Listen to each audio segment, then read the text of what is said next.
Verilişin baş sponsoru Hacı Ceylon çayları. Xəzərin sahilindən sizi salamlayıram əziz tamaşaçılarımız. Amma Xəzərin sahilində deyilik. Xəzərin sahilindən ta üzü Naxçıvana gəlmişik.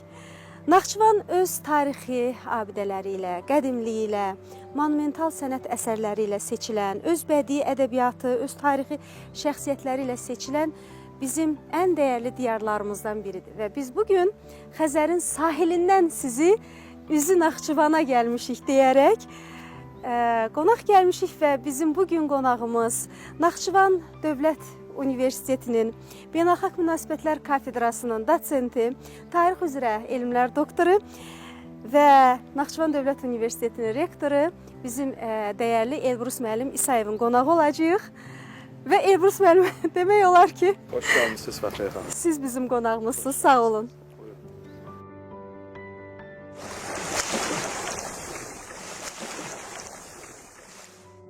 Naxçıvandayıq, Xan Sarayındayıq və Xan Sarayının bu möhtəşəm həyətində, bu möhtəşəm ərazisində Naxçıvan tarixindən, Naxçıvan monumental sənət əsərlərindən və Naxçıvanın milli mənəvi dəyərlərindən, təbii sərvətlərindən söhbət açacağıq və biz bugün Xəzərin sahilindən üzü Naxçıvana gəlmişik. Bizim dəyərli qonağımız bizimlədir, Elbrus müəllim İsayev. Naxçıvan Dövlət Universitetinin Beynəlxalq Münasibətlər Kafedrasının dosentidir. Tarix üzrə fəlsəfə doktorudur və eyni zamanda Naxçıvan Dövlət Universitetinin rektorudur. Elbrus müəllim, xoş gördük. Biz sizin qonağınızıq, eyni zamanda da mən sizin qonağınızam. Belə bir gündə sizinlə görüşmək bizim üçün çox xoşdur, çox şərəfdir. Naxçıvanda qonaq olduq və Naxçıvanın inkişafını, müasir quruculuqda, istər elm sahəsində, istər iqtisadi, istər mədəni sahəsində göstərdiyi xidmətlər və gördüyümüz bu inkişaf yolu bizi yetərincə məmnun etdi. Təşəkkür edirik Naxçıvan xalqı olaraq, Naxçıvan el olaraq, Naxçıvan məmləkəti olaraq var olduqları üçün və sizə də təşəkkür edirik ki, dəvətimizi qəbul etmisiniz. Çox sağ olun Fəxriyə xanım. Mən də sizi salamlayıram. Xoş gəlmisiniz gözəl yaz günündə Naxçıvanımıza, qədim Naxçıvana. Və sizin Xəzərin sahilində proqramı Azərbaycan tamaşaçıları üçün çox doğma bir proqramdır. Burada ölkəmizin qabaqcıl ziyalılarının, ictimai xadimlərin mütəmadi olaraq iştirakı, onların həyatı, onların fəaliyyəti, onların cəmiyyətə olan tövsiyələri mən elə bilirəm çox böyük tərbiyyə və əhəmiyyəti var. Və bu gün də Xəzərin məncə yenə sahilindəyik. Çünki Xəzəri qidalandıran ən böyük çayın kənarındayıq, Araz çayının sahilindəyik və Arazdan Xəzərə doğru olan bu çayın mədəniyyəti, bu şəhərin tarixi elə bilirəm ki, bu proqramın mahiyyətinə, sizin layihənin xüsusiyyətinə uyğundur. Xoş gəlmisiniz Naxçıvana, şadıq sizi görməyə. Təşəkkür edirəm və biz bu mövsümdən etibarən Xəzərin sahilindən 3 nöqtə üzü bizim bölgələrimizə deyib qanad açmışıq və ilk qanad açdığımız məkan da sizin bu gözəl diyarınız olub və bu torpağa ayaq basar-basmaz həqiqətən də bax bu elin, bu obanın nə qədər öz ənənəsinə sadiq qaldığını gördük. Və bu birbaşa qonaq olduğum universitetdə də öz əksini tapdı. Tələbələrlə ünsiyyət, onların oxuması, onların inkişaf eləməsi üçün yaradılan şərait, bunlar bizi yetərincə məmnun elədi və bu yenilikləriniz, bu fəaliyyətiniz əlbəttə ki, qürur vericidir. Çox sağ olun Fəxriyə xanım. Qeyd elədiyiniz kimi Naxçıvan doğrudan da Azərbaycanımızın qədim mədəniyyət, ticarət, sənətkarlıq və dövlətçilik mərkəzlərindən biridir. Naxçıvan tarixin bütün dövrlərində ilk insan məskəni olmaqla üzü bu tərəfə Azərbaycanda gedən bütün ictimai, siyasi, mədəni proseslərin mərkəzində duran bölgələrimіздəndir, Azərbaycanın dilbər güşələrindəndir və Naxçıvan bugün 2 milyon ilə yaxın yaşayış, insan məskunlaşma tarixi olan, 5 min ilə yaxın şəhər mədəniyyəti tarixi olan və artıq 100 ildən artıq Muxtar Respublika kimi fəaliyyət göstərən Azərbaycanımızın ayrılmaz bir hissəsidir və bu keçən minilliklər, 100 illiklər ərzində Naxçıvanın keçmişi fəxarət dolu hadisələrlə zəngindir. Ona görə ki, Naxçıvan həm coğrafi baxımdan elə bir regiondur, elə bir yerdədir ki, qonşu ölkələr, Azərbaycanda yaranmış müxtəlif dövrlərdəki dövlətlərin hər biri üçün Naxçıvan maraqlı bir region olub, maraqlı bir zon olub və iqlimi ilə, insanları ilə, buradakı vaxtı ilə qurulmuş maddi mədəniyyət nümunələri ilə Naxçıvan həmişə tarixçilərin, səyyahların, bir çox hökmdarların, sərkərdələrin həmişə diqqət mərkəzində olan bir coğrafiya olub. Mənbələr bunu təsdiq eləyir. Naxçıvan ərazisindən keçən Makedoniyalı İskəndərin qoşunları, Roma qoşunları, Osmanlı Sultanı, Sultan Süleyman Qanuninin qoşunları, sonrakı Rus çarları və digər, yəni burada bir çox imperatorların, sərkərdələrin, böyük səyyahların, Evliya Çələbi kimi, ondan sonra Alman, Fransız, orta əsr səyyahlarının hər zaman buranı dəfələrlə ziyarət elədiyi və öz gündəliklərində Naxçıvan şəhərinin əzəməti, gözəlliyi haqqında maraqlı qeydləri ilə Naxçıvanın mənbələrdə yaşadıblar. Bu gün də Avropanın, Asiyanın bir çox muzeylərində, arxivlərində Naxçıvan haqqında çox maraqlı, buranın qədim Oğuz Türk yurdu olmasını təsdiqləyən fikirləri biz görəndə qürur keçiririk ki, bugün bizim qoruduğumuz, yaşatdığımız bu qədim diyar elə min illərdir buradakı yaşayan insanların nəsillərinə aid olub, burada Oğuz Türk yurdu olub, buradakı insanlar bu torpağa, yurda sahib çıxıb, burada mədəniyyət yaradıb, burada məktəb yaradıb, burada ənənə yaradıb və şadıq ki, bu ənənəni, bu məktəbin biz çox qürurlu dövrlərini görürük. Mən qısa bir neçə faktı sizin diqqətinizə çatdırım ki, mən bəzən auditoriyada tələbələrimlə söhbət edirəm, deyirəm ki, bax biz hər il dünyanın müxtəlif ölkələrindən Naxçıvan Dövlət Universitetinə çox dəyərli dünyanın fərqli ölkələrindən professorlar, elm adamları mühazirələrə dəvət edirik. Əlbəttə ki, dünyadakı təcrübəni öyrənirik, onların elmi nəticələrini paylaşırıq, bircə tədqiqatlar aparırıq. Bu gün də, dünən də siz universitetdə şahid oldunuz və bizim Türkiyədən, Yaponiyadan, dünyanın müxtəlif ölkələrindən, İngiltərədən professorlar tələbələrimizə mühazirələr oxuyur. Əlbəttə ki, bu günün zamanın tələbidir. Biz bu qabaqcıl nailiyyətləri öyrənməliyik. Amma tarixi ekskurs eləyəndə yaxşı, pozitiv bir tələbələrimiz üçün bir motivasiya yönümlü hadisələrin şahidi oluruq ki, vaxtı ilə Ziya Binadovun əsərlərindən də biz bunu görürük ki, Naxçıvanlı alimlər dünyanın bir çox universitetlərinə mühazirələrə dəvət olunublar, dərslərə dəvət olunublar. Orta əsrlər dövründə, Atabəylər dövründə Naxçıvandan Rəşidiyyə Universitetinə, Təbriz Universitetinə, Bağdaddakı universitetlərə alimlərimiz gedib orada dərslər deyilmişlər. Yəni 1000 il bundan qabaq bu şəhərdə, bu bölgədə yaşayan alimlər şərq-qərb mədəni mühitinin formalaşmasında çox böyük rol oynayıblar. Və bu, əlbəttə ki, bu kökə bağlılıq, tarixdə bu cür misalların, nümunələrin gənclərə təqdim olunması ciddi özünə inam, ciddi bir motivasiya qaynağıdır. Ona görə ki, biz genetik olaraq biz yaradıcı xalqıq, genetik olaraq biz elmə, sənətə dəyər verən millətik. Və elə bu əyləşdiyimiz bu bölgə vaxtı ilə Azərbaycan Atabəylər Dövlətinin paytaxtı olan Naxçıvanın şəhər olaraq mərkəz hissəsidir və buradakı bu möhtəşəm abidələrin hamısını Şərqin ən böyük memarı olan Memar Əcəmi inşa edib. Memar Əcəmi nəinki bunu inşa edib, bugün Möminə Xatun, Yusuf ibn Küseyir, Qarabağlar Türbəsi kimi unikal, dünyada çox az təsadüf olunan bu tarixi abidələrin bu mövcudluğu burada bir sistemli bir məktəbin olduğunu, burada bir elm adamlarının olduğunu təsdiq eləyir və mənbələr də onu sübut eləyir ki, Əcəmi məktəbinin izləri sonraki dövrlərdə İstanbul Memarlıq Məktəbində, Mərkəzi Asiyanın memarlığında, Özbəkistanın xüsusilə tarixi abidələrinin, sonra Azərbaycanımızın digər bölgələrindəki tarixi abidələrdə məhz buradakı memarlıq məktəbinin izlərini görmək mümkündür. Və biz artıq Əcəmi Əbubəkiroğlunun 900 illik yubileyi ərəfəsində bu tarixi vərəqlədikcə bir daha bu şəhərin orta əsrlər şöhrəti haqqında məlumatları gördükcə nə qədər iftixarsız keçiririk. Və bizim də borcumuzdur ki, bu belə bir gözəl məmləkəti, belə bir gözəl diyarı bizə ərmağan eləmiş böyük şəxsiyyətlərin, insanların, sənət adamlarının, elm adamlarının qurduqları, yaşatdıqları mədəniyyəti, abidələri gələcək nəsillərə ötürək. Və siz bunu çox gözəl şəkildə tələbələrin dili ilə, gələcək nəslin dili ilə, ona yaradılan şəraitin vasitəsilə çatdırırsınız, sizə verilən fürsətdən istifadə edib. Bu çox təqdirə layiqdir. Və sizin özünüzə gəlincə, İlbrus müəllim, bizim verilişimizin ənənəsi var və bizim verilişimizə dəvət olunan, istənilən insan, istənilən qonaq həm də özündən, öz ruhundan, öz həyat yolundan, öz həyat fəlsəfəsindən bir parça verir və öz ruhundan bir parça verərək bizim hər birimizi də bax o enerjiyə dəvət edir.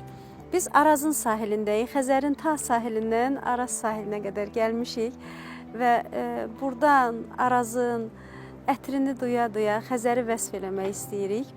Həm də Xəzər mənim prototip olaraq həm də aparıcımdır və mütləqdir ki, mən onu xatırlamalıyam.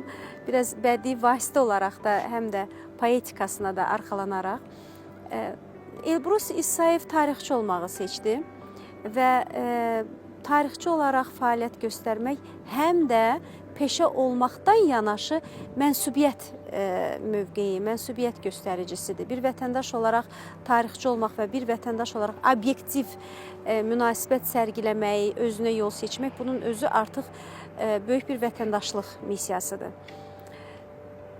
Xəzərin hər zaman, yəqin ki, Bakıya gedəndə, təhsil alanda, Naxçıvanda təhsil almısınız, amma bir Bakıya gedəndə nə dərəcədə o Xəzərin sahili, Xəzərin ətri, onun sizə təsiri, sizin Xəzərin ətrafında baş verən tarixi məqamlara münasibətinizi göz önündə canlandırır və yaxud da ki, sırf elə Arazın sahilindən, Naxçıvan Universitetindən aldığınız təhsil və tarixçi olmaq bu qədər kifayət eləyir. Maraqlı sualdır, Fəxriyə xanım. Biz tarixçi olmağımdan başlayayım məsələyə ki, mənim doğrudan da uşaqlıqdan tarix fənninə marağım həmişə yüksək olub. Düzdür, ailəmizdə əmilərim, dayılarım tarix müəllimi olublar, bunların da təsiri olub. Və eyni zamanda yaxşı tarix müəllimlərimiz olub, yaxşı məktəbimizin tarix muzeyi olub, bunları mən çox yaxşı xatırlayıram.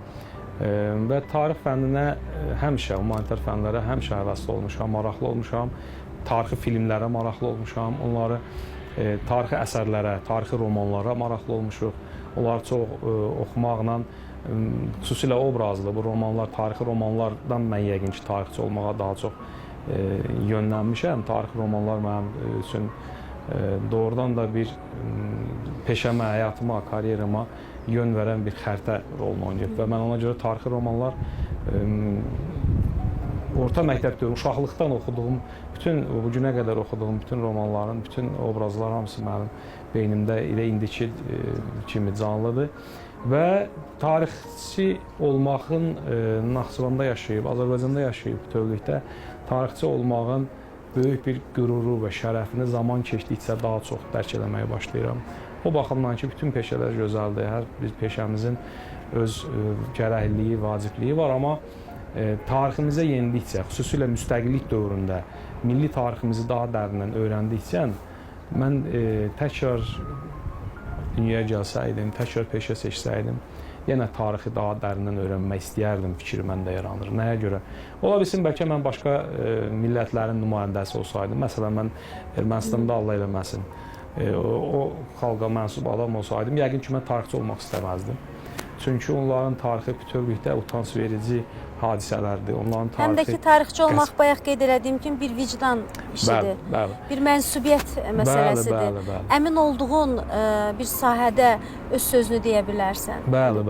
Bizim tariximiz belədir ki, bizim tariximizin hər vərəqi, hər səhifəsi, hər anı doğrudan da iftixar hissi ilə dolu olan, qürurlu, bizim zəfərimiz, qələbəmiz kimi böyük bir tarixi izlərlə yad eləyə biləcəyimiz hadisələrlə zəngindir. Ona görə biz tarixçi kimi, sizin də qeyd elədiyiniz kimi, həm də bizim bir pedaqoq olaraq sosial məsuliyyətimizdən irəli gələrək, ölkəmizin, dövlətimizin indiki halında, müstəqilliyimizin ilk illərində biz təhsil almışıq, 80-ci illərdə, 90-cı ilin əvvəllərində ölkəmizdə, yeni müstəqillik qazanan ölkəmizdə, yeni tarixi, milli tariximizi öyrəndiyimiz bir ərəfədə üzərimizə böyük bir missiya düşürdü. Biz gənc müəllim kimi, mən 2000-ci ildən ümumi təhsil məktəbində, öz məzun olduğum orta məktəbdə tarix müəllimi kimi mən əmək fəaliyyətinə başlamışam və üzərimə borc düşüb ki, o illərdə də biz tariximizi, gerçək tariximizi, çünki biz uzun illər milli tariximizdən uzaq yaşamışıq.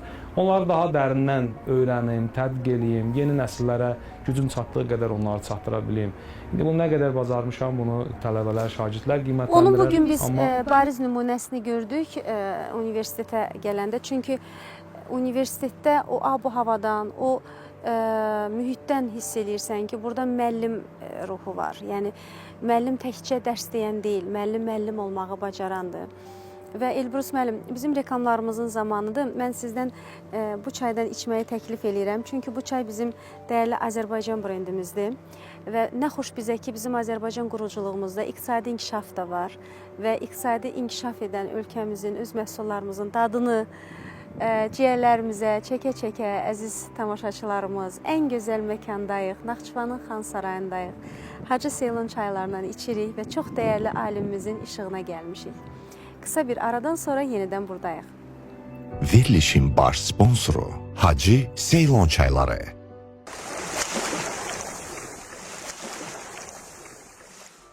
Tələbələrə verdiyiniz tövsiyələr ən çox nə olur? Bir insan həyatda mütləq məsuliyyətli və vicdanlı olmalıdır. Mən bəzən o insan resursları şöbəsinə deyirəm ki, siz mənə vicdanlı və məsuliyyətli adam verin, mən onu peşəkar edəcəm.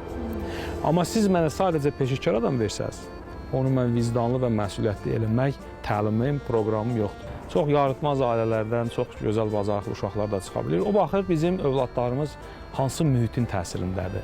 Real dünyanın, virtual dünyanın. Məmnun xatun bizə çox mesajlar verir və çox sualların cavabıdır əslində. Davamlı olaraq Naxçıvanda dövlətçiliyi simvollarını, dövlətçilik elementlərini qorumaq üçün, saxlamaq üçün bu muzeyin, bu sarayın müstəsna əhəmiyyəti olubdur.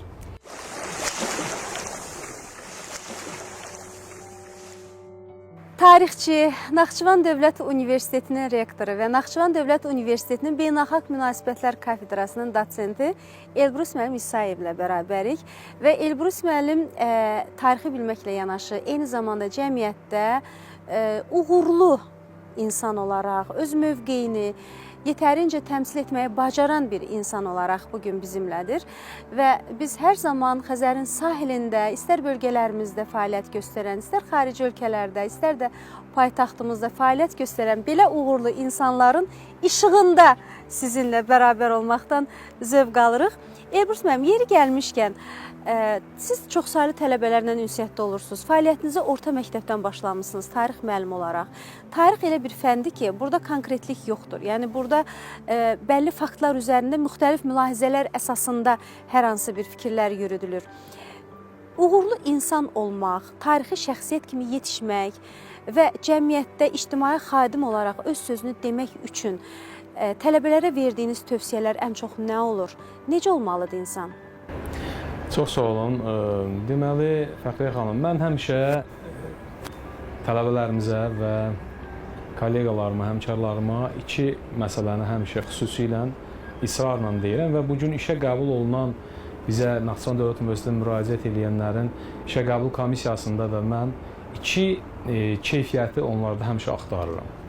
Bunların biri məsuliyyətdir, ikincisi vicdandır. İnanın ki, mən onun peşəkarlığına bu iki meyardan sonra baxıram. Yəni, bir insan həyatda mütləq məsuliyyətli və vicdanlı olmalıdır. Çünki bizi qanunlardan çox, bizim qaydalardan çox bizi vicdanımız idarə edir, bizi vicdanımız yönləndirir. Bu işi biz hansısa qayda xətrinə də icra edə bilərik, bu işi biz işə canımızı, ruhumuzu verib bir vətənpərvərlik işi də görə bilərik. Yəni, eyni işi iki nəfər fərqli bizə təqdim edə bilər. İkisi də beş ola bilər. Amma birinin millət üçün, xalq üçün, dövlətimiz üçün əhəmiyyəti ölçüyə gəlməzdir. O biri vicdanlı insandır, o biri məsuliyyətli insandır. Yəni, bir çox cəmiyyətimizdəki insan bilirsiniz, ən böyük hesabatı öz-özünə verir. Məsuliyyətli adam hesabat vermək üçün birinci məsuliyyət lazımdır, ikinci vicdan lazımdır. Yəni, bu vicdan dediyimiz ədaləti ölçür, vicdan dediyimiz hüququ ölçür, vicdan dediyimiz milləti, dövləti, ümumi maraqları ölçür. Yəni ictimai marağı formalaşdırır. Bax, bu yekunda mənim gəlmək istədiyim nəticə bizim gənclərimizdə ictimai mənafə olsun, ictimai maraq olsun. Yəni bizim tibb fakültələrimiz var, həkimlərimizə də həmişə deyirəm ki, heç vaxt özünüzü robot kimi iş bazarında, əmək dünyasında hiss eləməyin. Yəni sizi daha çox qiymətə alan insanın yanına getməyin, daha çox qiymət sizə daha çox əmək haqqı vəd edənlərin yanına getməyin. Siz əşya deyilsiniz, siz robot deyilsiniz, siz daha çox sizə dəyər verənlərin və daha çox özünüzü tapdığınız və o işin içində bir xidmət gördüyünüz sahələrə gedin. Çünki insan olaraq bizi həyata bağlayan daha çox bizim hisslərimizdir. O hisslər içərisində sevgi var, məhəbbət var, paylaşmaq var. O hisslərin içərisində eyni zamanda bir xidmət var. Vətənə, millətə, aləmə, cəmiyyətə olan bir sosial yükümlülüyün, sosial məsuliyyətin var. Bax, bu sosial məsuliyyəti, bu ictimai mənafeni biz gənclərimizə düzgün aşılaya bilsək, inanın ki, mən bəzən o insan resursları şöbəsinə deyirəm ki, siz mənə vicdanlı və məsuliyyətli adam verin, mən onu peşəkar edəcəm. Amma siz mənə sadəcə peşəkar adam versəz, onu mən vicdanlı və məsuliyyətli eləmək təlimim, proqramım yoxdur. Yeri gəlmişkən, vicdanlı və məsuliyyətli insanın tərbiyə üsulu, yəni fundamentdən onu necə aşılayıb, necə yaratmaq lazımdır? Bu həm də bir gen məsələsidir, amma cəmiyyət olaraq insan öz genindən, insan öz ailəsindən çox cəmiyyətinə bənzəyir. Tamamilə düzgün,dür. Sosial varlıq olaraq. İndi biraz biz artıq iki dünyada yaşayırıq. Bizim həm real dünyamız var, həm virtual dünyamız var. Tərbiyə prosesinə də biz iki mühitdə qiymət verməliyik. Bunu hardasa uğurlu və uğursuz olduğuna görə konkret ünvan tapıb günahlandırmaq da çətindir. Çünki çox gözəl ailələrdən bəzən yarıtmaz uşaqlar da çıxa bilir. Çox yarıtmaz ailələrdən çox gözəl bacarıqlı uşaqlar da çıxa bilir. O baxır bizim övladlarımız hansı mühitin təsirindədir?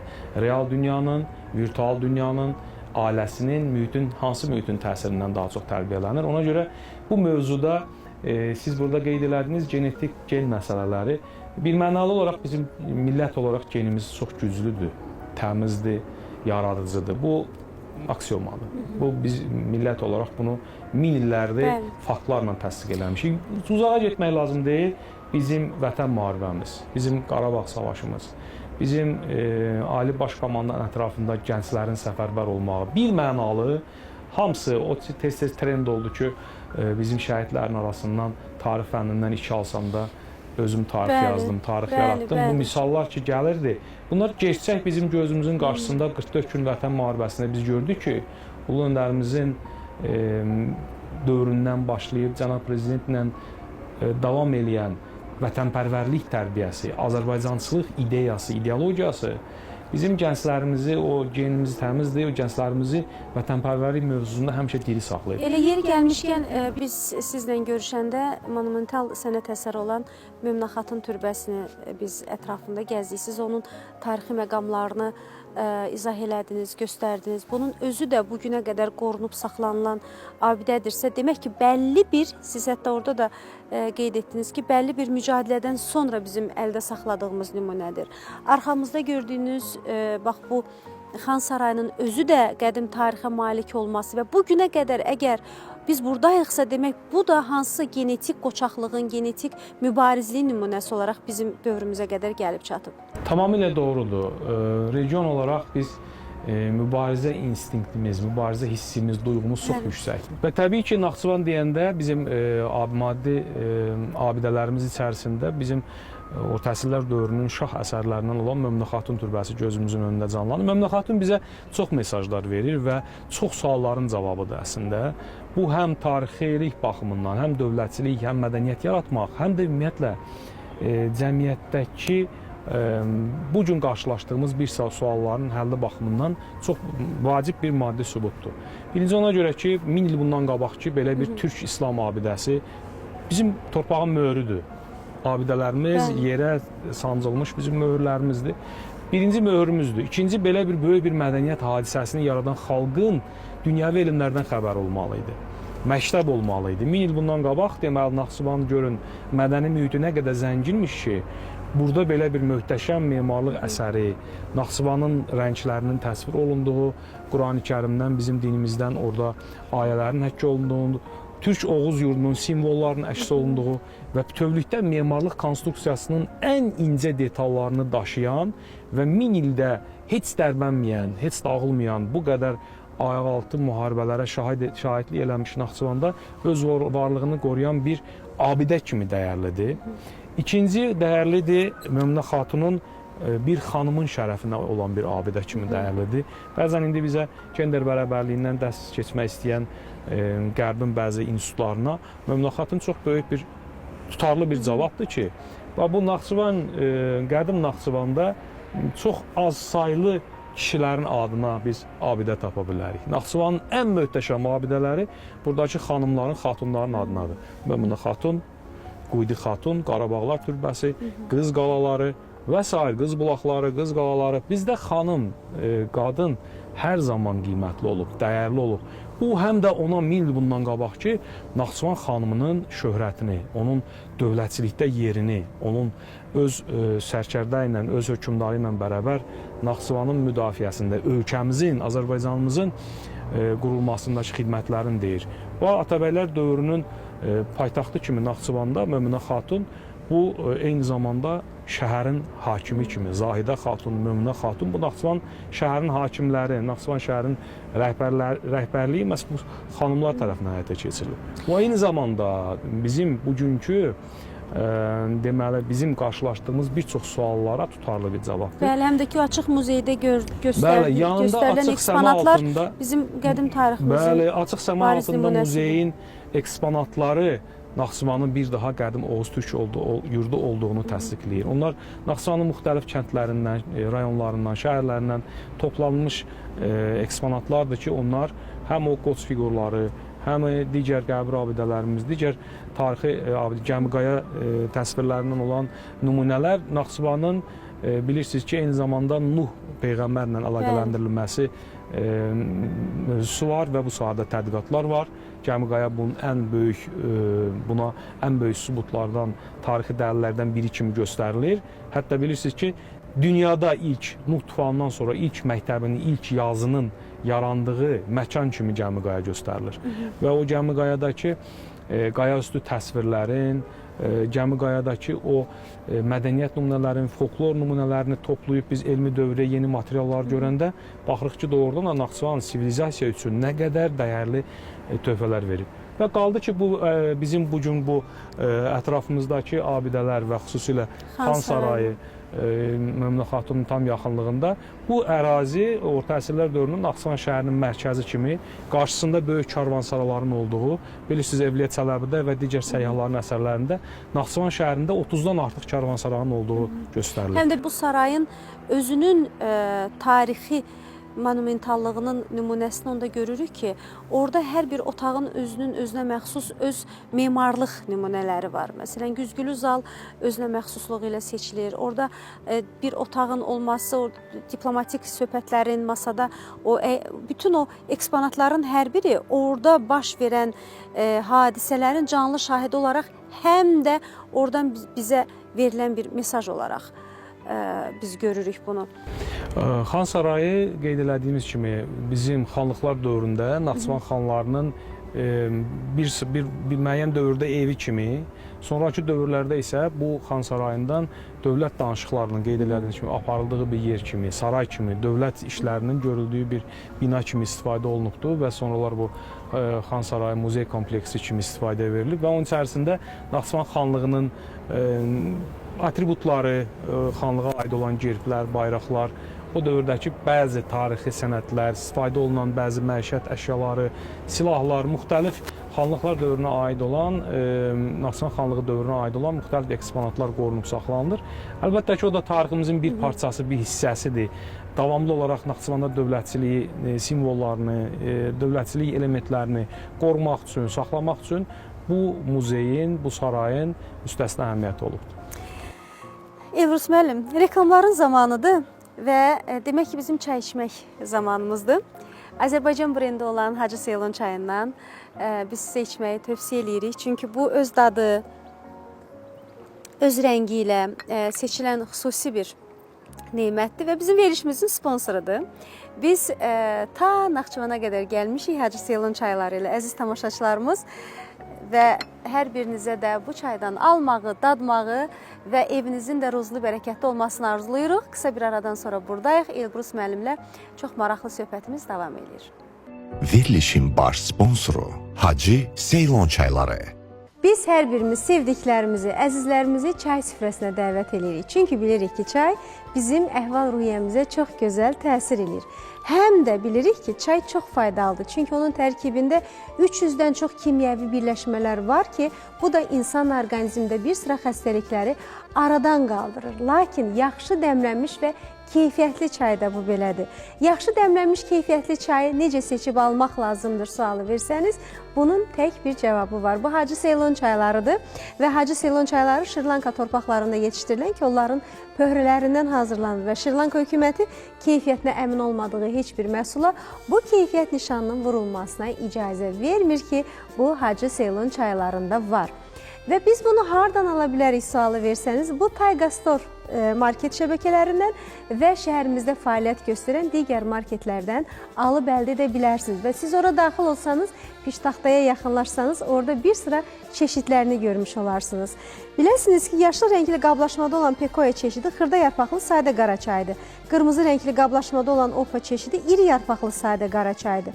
Göy qablaşmada olan Earl Grey çeşidi isə xırda yarpaqlı ətirli qara çaydır. Ağ qablaşmada olan Green çeşidi isə xanımların sevdiyi yaşıl çaydır. Daha ətraflı məlumat əldə etmək istəsəniz, bu QR koda daxil ola bilərsiniz. Hacı Seylon çayları hər birinizin süfrənizdən əskik olmasın. Hacı çayları imtina edilməyəcək təklifdir. Hacı çay, imtina edilməyəcək təklif. Verilişin baş sponsoru Hacı Seylon çayları.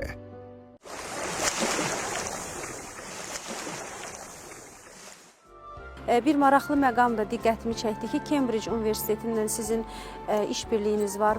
Bizim imkanlarımız daha da genişlənəcək. Bizim Muxtar Respublikamızın, universitetimizin önündə daha yeni üfüqlər, yeni imkanlar yaranacaq. Xarici dildə təhsil, bax bunun özü müasir dövrdə inteqrasiya edirik, qloballaşan bir dövrümüzdə siz bax bu işdə də böyük işlər görürsünüz.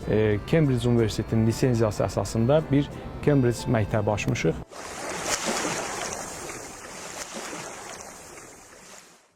Reklamlarımız bitdi əziz tamaşaçılarımız. Xəzərin sahilindən düz Naxçıvana qədər gəlib çıxmışıq. Və Naxçıvanda Xan Sarayının həyətində çox dəyərli bir insanla sizlə görüşə gəlmişik. Ümid edirəm ki, bax bu görüşümüz sizin də ruhunuza sirayət edəcək. Elbrus müəllim İsayev bizim qonağımızdır və biz də onun qonağıyıq, belə deyək. Elbrus müəllim İsayev Naxçıvan Dövlət Universitetinin rektorudur. Naxçıvan Dövlət Universitetində Beynəlxalq Münasibətlər Kafedrasının dosentidir. Tarix üzrə fəlsəfə doktorudur. Və bugün tarixçi alim olaraq, bugün Azərbaycan vətəndaşı olaraq, bugün bir müəllim pedaqoq olaraq bizim qarşımızda öz dəyərli həyat yolundan danışır. Bəzən Elbrus müəllim dediyim ifadələrdə çox gözəl, dəyərli, möhtəşəm sözlərindən çox istifadə edirəm. Bu bəlağətli sözlər bəzən öz təsdiqini tapmaya bilir. Amma elə insanlar var ki, onların sən fəaliyyətini, özünü tanıdıqca o sözlərin deyilməsini mütləq labüd hesab edirsən. Bu mütləqdir ki, bu insanlar öz qiymətlərini öz lazımı zamanında alsınlar. Və Elbrus müəllim, universitetin fəaliyyəti ilə tanış olanda çox qürur verici faktlarla üzləşdik. Burada böyük bir işlər görülür və burada həm də öz potensial kadrlarınızdan istifadə edərək bu işlər görülür. Heç bir yerdən dəvət alınmayan mütəxəssislər, alınan mütəxəssislər vasitəsilə deyil, özünüzün yetişdirdiyiniz kadrlar vasitəsilə. Həm də bir maraqlı məqam da diqqətimi çəkdi ki, Cambridge Universitetindən sizin işbirliyiniz var və daha ətraflı istərdim ki, siz özünüz danışasınız. Çünki mən onu gəzib, görüb, tanış olmuşam və hesab edirəm ki, bu möhtəşəm təcrübə həm də mübadilə olaraq digər formada paylaşılmalıdır, nümunə olaraq. Çox sağ olun Fəxrə xanım. Qeyd elədiyiniz kimi Naxçıvan blokadası, Naxçıvanın düşdüyü hazırki vəziyyət Naxçıvanın öz kadrları ilə təmin etmək məcburiyyəti daha çox yaradır və biz əminik ki, biz yaxın vaxtlarda biz Zəngəzur koridorunun məsələsinin həllindən sonra biz ölkəmizin əsas hissəsi ilə Qarayolla birləşdikdən sonra, quru sərhədlərlə birləşdikdən sonra, quru yollarla bizim imkanlarımız daha da genişlənəcək, bizim Muxtar Respublikamızın, universitetimizin önündə daha yeni üfüqlər, yeni imkanlar yaranacaq. Təbii ki, universitetimiz deyəndə, Muxtar Respublikamızın müasir simasını biz deyəndə mütləq birinci ulu öndərimizi xatırlamalıyıq. Bütün sahələrdə ölkəmizin qurtuluşu, xilası, o cümlədən Naxçıvanın qurtuluşu, xilası ulu öndərimizin birbaşa adı ilə bağlıdır. Naxçıvan bilirsiniz, 2 dəfə Naxçıvanın itirilmək təhlükəsi olub tarixdə. Bu birincisi əsrin əvvəllərində idi. Naxçıvan çox ciddi sınaqlar qarşısında idi. Naxçıvan itirilmək təhlükəsinə üz-üzə idi. Çünki Naxçıvanın iqlimi, torpağı, Naxçıvanın mifik bir gücü də var. Burada heç təsadüfi deyil. Burada ziyarətgahların, Əsəbikət müqəddəs bir ziyarət yerlərinin, turistlərin, zəvvarlar üçün maraqlı olan ziyarətgahların olmağı, sirli suların olmağı, mineral bulaqların çıxmağı, şəfa bulaqların olmağı, Naxçıvan iqlimi, Naxçıvan dağları, bütövlükdə Naxçıvanda Nuhla bağlı çox saylı rəvayətlər, Naxçıvanın qədim dövrlərdə çox böyük diqqət mərkəzində qalmağı, dünyanın bütün arxivlərində demək olar ki, Vatikan, Britaniya arxivlərində, Amerika arxivlərində, Rusiya arxivlərində Naxçıvan tarixi ilə bağlı maraqlı qeydlərin olmağı bir də onu təsdiq edir ki, Naxçıvan həmişə maraqlı yer olub və bura bu ölkəmizin bu hissəsini bizdən qoparmağa cəhd göstərən adamlar olur. Təəssüf ki, bir çox hallarda onlar bizim bədnam qonşularımızdan istifadə ediblər. Onlar əsrin əvvəllərində, 19-cu əsrin ikinci yarısında, 20-ci əsrin əvvəllərində özlərinə havadarlar tapıblar, ingilislərlə, amerikanlarla, hətta bu bölgədə özlərinə hökumət, dövlət yaratmaq cəhdləri göstəriblər. Təəssüflər olsun ki, Naxçıvan cəmaatı bu acı senarilərin, əzablarını yaşayıblar, soyqırımlara məcbur olublar, qaçqınlıq həyatını keçirməyə məcbur olublar. Amma bütün bunlara baxmayaraq Naxçıvan mübarizə aparıb, Naxçıvan insanı savaşıb, burada dözüb, yaşayıb və əsrin əvvəllərində bu böyük mübarizənin qarşısında o dövrün hətta Rusiya rəhbərliyi Leninin tapşırığı ilə o dövrdə Naxçıvandakı vəziyyəti qiymətləndirmək üçün xüsusi komissiyalar yaradıb. Burada insanların söhbətlər aparılıb. Bir mənalı şəkildə keçirilən bütün referendumlarda Naxçıvan əhalisi Azərbaycanın tərkibində yaşamağa üstünlük. 90%-dən çox insan Azərbaycanın tərkibində yaşamağa, Azərbaycanla birləşməyə tərəfdar olub, səs verib. Və təbii ki, bu Zəngəzur koridoru bizi məcburi belə bir deməli muxtariyyatın yaranmasına və ərazimizin burada muxtariyyət rejiminin fəaliyyət göstərməsinə, Qars-Moskva müqavilələrinin imzalanmasına gətirib çıxarıbdır.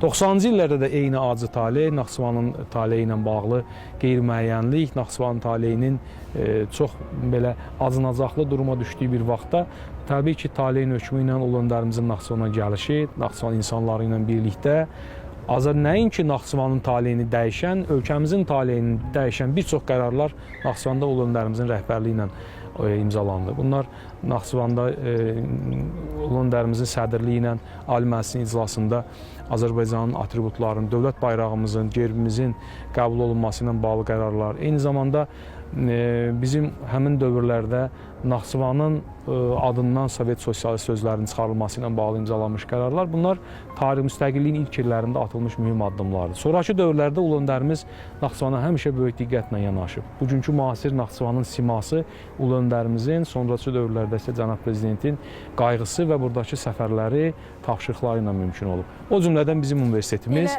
Naxçıvan Dövlət Universitetimiz də ulu öndərimizin əsərlərindən biridir. Ona görə ki, 70-ci illərdə ulu öndərimiz Naxçıvanda mədəni mühitin yaranması və Naxçıvanda məskunlaşmanı təmin etmək üçün burada ən mühüm addımlardan birinin universitetin yaradılmasının təşəbbüskarı və buna qərar verən şəxsiyyət olub və 70-ci illərdə bizim universitetimizə gəlib, universitet kampusunun yerini müəyyənləşdirib, müstəqil institutun yaradılması haqqında qərar verib. 90-cı illərdə isə ulu öndərimiz vaxtaşırı universitet alimlərlə görüşüb, tələbələrlə görüşüb, universitetimizdə yeni binaların maddi texniki təchizatın təmin olunmasına şərait yaradıb. 4 dəfə Ulu Öndərimiz Naxçıvan Dövlət Universitetinin səfəri olubdur və fəxr edirik ki, qürur hissi keçiririk ki, Ulu Öndərimiz Naxçıvan Dövlət Universitetinin fəxri doktorudur. Çox az sayılı universitetlərdən biridir ki, Ulu Öndərimiz Naxçıvan Dövlət Universiteti fəxri doktorudur. Və Cənab Prezidenti 2 dəfə Naxçıvan Dövlət Universitetinə səfər edib və universitetimiz bugün böyük bir kampusda yerləşən və demək olar ki, çox şaxəli kadr hazırlığı ilə ölkəmizdə seçilən universitetlərdən biridir və bu universitetin qurulması, universitetin bugünkü inkişaf səviyyəsinə gəlməsi və bugün biz artıq 15 min nəfərə yaxın böyük bir kollektiv şəklinə gəlmişik. Tələbələrimiz, tabeliyimizdən nəzdimizdə olan müəssisələr və onların inkişafı dövlətimizin həmişə diqqətində olubdur. Və Ulu Öndərimizin müstəsna xidmətlərindən biri Naxçıvan Dövlət Universitetində onun qərarı ilə tibb fakültəsinin yaradılması ilə bağlıdır. Bilirsiniz ki, tibb universitetindən kənarda bu ilə qədər yeganə tibb fakültəsidir Azərbaycanda. Bu il artıq Qarabağ Universitetində də bu fakültə açılır və bugün artıq 25 ili tamam olan tibb fakültəsinin mövcudluğu ötən 25 il ilə baxanda görürük ki, nə qədər uzaq görən düşünülmüş bir addım idi. Bu cür Naxçıvan səhiyyəsində çalışan səhiyyə işçilərinin, həkimlərin böyük əksəriyyəti məhz bizim fakültəmizin məzunlarıdır. Bu tibb fakültəsində olan məzunlardır. Elbrus müəllim, ən çox da sizin bu universitetdə xarici dildə təhsil, bax bunun özü müasir dövrdə inteqrasiya edirik, qloballaşan bir dövrümüzdə dünyaya biz açıq qapı ola biliriksə, onda bizim təhsilimizin də beynəlxalq dildə olması, beynəlxalq layihələrin həyata keçirilməsində bunun vacibliyi çox önəmlidir ki, siz bax bu işdə də böyük işlər görürsünüz. Bəli, Fəxriyə xanım, tamamilə doğru buyurdunuz ki, beynəlxalq əlaqələrin qurulması bugün universitetlər qarşısında mühüm vəzifədir. Çünki beynəlmiləşmə siyasəti bugün universitetlərin reytinqini birbaşa müəyyənləşdirən siyasətdir və ona görə də ölkə ali təhsil sisteminin bu tələbini Naxçıvan Dövlət Universiteti də uğurla yerinə yetirməlidir. Bunun üçün əlbəttə ki, bir çox uğurlu layihələrimiz var. Birinci növbədə biz xarici dillərdə tədris olan ixtisaslarımızın sayını artırırıq. Demək olar, hər il yeni ixtisaslar açılır. İndi 5 xarici dildə, ingilis dilində tədris olunan ixtisasımız var. O cümlədən tibb, kompüter mühəndisliyi kimi ciddi sahələrdə biz ingilis dilində proqramlar açmışıq. Və təbii ki, bizim Muxtar Respublikamızda ingilis dilli orta məktəblər olmadığından biz universitetimizin nəzdində yeni dövlət proqramının tələbinə uyğun olaraq Cambridge Universitetinin lisenziyası əsasında bir Cambridge məktəbi açmışıq. Bu məktəbə biz bu il ilk dəfə olaraq 1-ci və 6-cı siniflərdən qəbul həyata keçirmişik və məqsədimiz orada təhsil alan şagirdlərin ingilis dilində təhsil almış şagirdlərin gələcəkdə universitetimizin müvafiq ixtisaslarında, xarici dillərdə olan ixtisaslarına qəbulunu həyata keçirmək, həm də Muxtar Respublika valideynlərin, şagirdlərinin arzuladığı təhsilə əlçatanlığını təmin eləməkdir. Biz buna görə minnətdarıq ölkə başçısına. Ona görə ki, bu məktəb Naxçıvan Muxtar Respublikasının sosial-iqtisadi inkişaf proqramı çərçivəsində yaradılıb. Birbaşa dövlət dəstəyi ilə, dövlət maliyyəsi ilə Cənab Prezidentin imzaladığı sərəncamın işığında yaradılıb və həmin məktəbdə hazırda bizim Britaniyadan dəvət elədiyimiz müəllimlər və eyni zamanda yenə bizim məzunlarımız akreditasiya, attestasiya prosesində uğur qazanmış müəllimlərimiz, sertifikasiyadan uğur qazanmış müəllimlərimiz o məktəbdə tədrislə məşğuldurlar və biz əminik ki, bu məktəbin şagirdləri gələcəkdə ölkəmizin ən qabaqcıl ali təhsil müəssisələrində oxumaq imkanı qazanacaqlar və təbii ki, biz bundan yanaşı bir sıra beynəlxalq imtahan mərkəzlərinin yaradılmasına nail olmuşuq. Universitetimizdə bugün IELTS imtahan mərkəzi və SAT imtahan mərkəzləri fəaliyyət göstərir ki, bunlar da tələbələrimizin, şagirdlərin, müəllimlərimizin Naxçıvanı tərk eləmədən elə öz universitetimizdə beynəlxalq dil sertifikatları ilə təmin olunmasına şərait yaradır. Mən bütün bunlara görə bir daha kollektivimiz adından ölkə başçısına minnətdaram ki, Muxtar Respublikamızın simasını dəyişən sosial-iqtisadi inkişaf proqramında Naxçıvan Dövlət Universitetinin inkişafı da nəzərdə tutulub və bugün dövlətimizin qayğısı ilə universitet əhatə olunub. Biz də təşəkkür edirik Elbrus müəllim.